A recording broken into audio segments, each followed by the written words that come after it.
Au nom du Père et du Fils et du Saint-Esprit. Amen. Le Seigneur soit avec vous.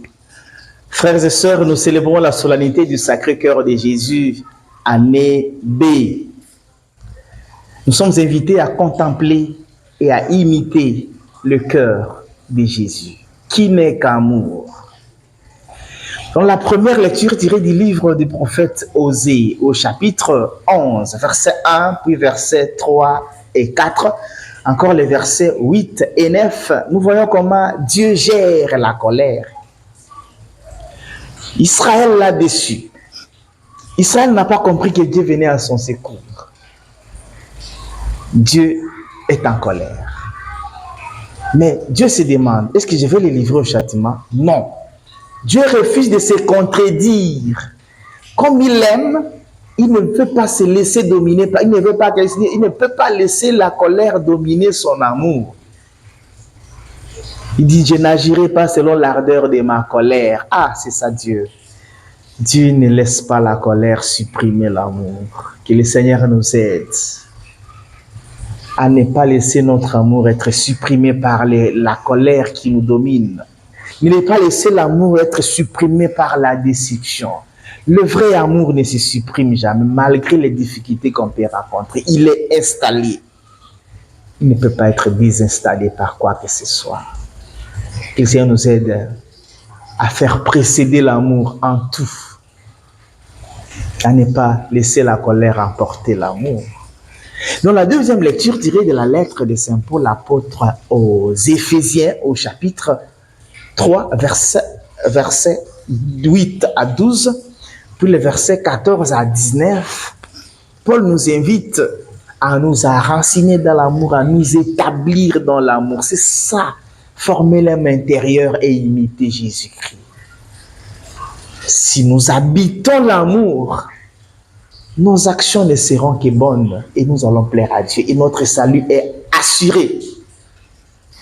Que le Seigneur nous aide à nous laisser dominer par l'amour, à habiter l'amour. Comme disait Saint Augustin, aime et fais tout ce que tu fais. Il suffit que tu aimes, tout ce que tu feras ne sera que bien. Dans la lecture de l'évangile tirée de Jean 19, 31 à 37, c'est la mort de Jésus. Nous voyons la contradiction du cœur de l'homme. On dit qu'il faut briser les jambes. Pourquoi briser les jambes? Pour qu'il meure vite. Pourquoi on doit mourir vite? Pour qu'on s'en débarrasse et que nous on célèbre la Pâque. Contradiction. Et briser les jambes de qui? Ce qui était crucifié. Il y avait le maître de la Pâque, le maître du sabbat. Quel oxymore. Et ça nous aide à éviter une foi des contradictions. Une foi qui va du mal, qui fait le mal pour prétendre agir bien. Non, Dieu n'accueille pas le sacrifice et les offrandes de celui qui a le sang dans les mains. Non. Et ça nous aide à être cohérents dans notre pratique chrétienne, dans notre pratique, la pratique de son commandement, de ses commandements. Et de son côté transpercé, il était déjà mort. Hein? Jésus est déjà mort, mais on vient encore le briser et percer son cœur.